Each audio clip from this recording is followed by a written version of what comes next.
Ukraine में भारी तबाही आप देख पा रहे हैं। कभी यहां पर हजारों की तादाद में लोग रहते हुए, अब लोग रहते होंगे, हंसती मुस्कुराती जिंदगी इस हिस्से में आगे बढ़ती होगी, लेकिन अब तबाही का भयानक मंजर वहां से आपको इन तस्वीरों के जरिए नजर आ रहा है।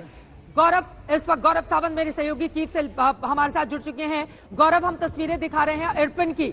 यहां पर एक भी बस्ती ऐसी नहीं है, एक भी हिस्सा, एक भी इमारत ऐसी नहीं है जो पूरी तरह से सही सलामत हो। सब कुछ जमींदोज, सब कुछ टूटा फूटा, बड़े हिस्से को तबाह करने की कोशिश रूस की ओर से की गई है, जिसमें वो कामयाब होता हुआ भी नजर आ रहा है। गौरव,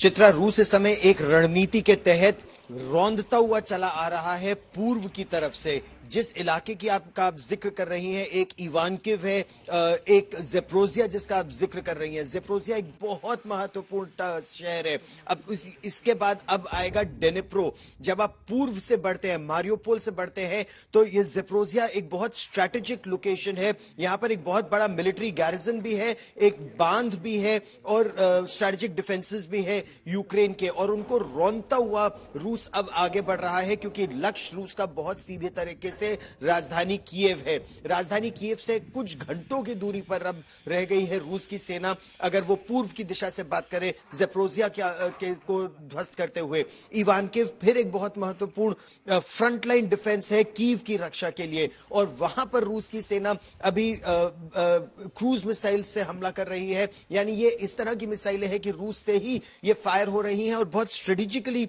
इनके टारगेट्स को हिट कर रही हैं। अभी थोड़ी देर पहले यहां पर खबर यह भी आई थी कि रूस की स्पेशल फोर्सेस अंदर घुस आई है कीव में, और अंदर से वो सबवर्सिव एक्टिविटी, यानी अंदर से ही तोड़फोड़ और तबाही वो मचाएंगी, ताकि जो कीव की सेना है, कीव की सुरक्षा में जो यूक्रेन की सेना है, वो दो तरफ से घिर जाएगी, एक अंदर से और एक बाहर से। इस तरह की खबरें यहां पर आ रही हैं। तो बहुत ही अब स्थिति भयानक होती हुई यहां पर कुछ ही घंटों की दूरी पर रूस की सेना, बीती रात वॉक्सॉल पर रेलवे स्टेशन पर बम से हमला, क्या यह दर्शाता है कि अब कीव को न केवल हर तरफ से घेर लिया जाएगा, बल्कि निकलने का रास्ता भी यहां से अब मुश्किल होगा, या अंदर आने का रास्ता मुश्किल होगा रसद और सामग्री के लिए। और इस रणनीति के तहत, जैसा जनरल दयाल भी बता रहे थे, कि एक बहुत स्ट्रॉन्ग मिलिट्री स्ट्रैटेजी से अब रूस की सेना अपने मिशन के अगले पड़ाव की ओर, अगले चरण की ओर बढ़ती हुई। प्लीज आप अपना बहुत ध्यान रखिएगा। कीव में गौरव आपकी मौजूदगी है। जनरल दयाल आपसे सवाल पूछना चाह रहे हैं। जी सर। मैं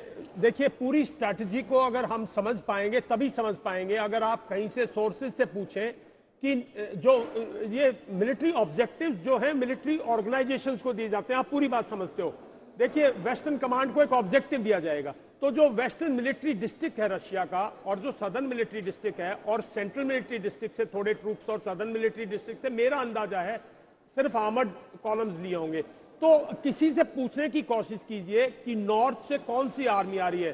फर्स्ट टैंक गार्ड आर्मी आ रही है, 26 टैंक आर्मी आ रही है, 20th टैंक आर्मी आ रही है, और ईस्ट से कैसे। फिर हमें, क्योंकि देखिए मेरा मानना गौरव ये है कि साउथ के जितने टाउन्स हैं, उनको जो इनका ब्लैक सी फ्लीट है, उसके जो ग्राउंड फोर्सेज हैं, ब्लैक सी फ्लीट के पास काफी मैकेनाइज्ड कॉलम्स हैं और काफी उनके पास ट्रूप्स हैं, मोटराइज्ड ट्रूप्स हैं। तो साउथ में ब्लैक सी फ्लीट ना सिर्फ ब्लॉक कर रहा है, बल्कि वो साउथ के टाउन्स को एड्रेस भी कर रहा है।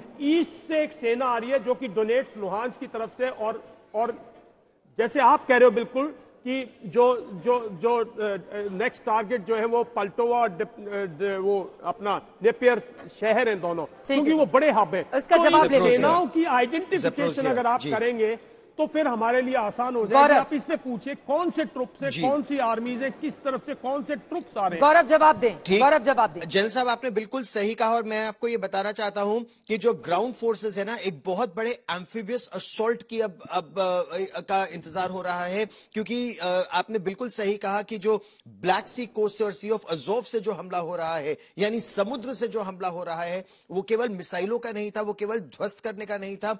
अब एक एम्फीबियस असॉल्ट होगा, या उसकी अभी बात की जा रही है कि समुद्र से सेनाएं घुसेंगी शहरों में और वो आगे बढ़ती रहेंगी और हर रुकावट को रोकती जाएंगी। एक जो यहां मिलिट्री टैक्टिक्स जो यूक्रेन की ही के अधिकारी हमें बता रहे हैं वो ये है कि सेना की इतनी बड़ी टुकड़ी आगे बढ़ती है कि अगर उस टुकड़ी के दो हिस्से, मान लीजिए 2 कंपनीज या 2 बटालियंस इंगेज करती हैं लोकल फोर्सेस को, 2 और बटालियंस पीछे से निकल जाती हैं अगले टारगेट को अक्वायर करने के लिए। तो स्पीड अब वो आगे बढ़ाने की कोशिश कर रहे हैं और ओडेसा उनके पास ऑलरेडी उनके कब्जे में है और कंसोलिडेट हो चुका है। इसी तरह कर्सन अब उनके कब्जे में आ गया है। खार्किव की लड़ाई अभी भी चल रही है।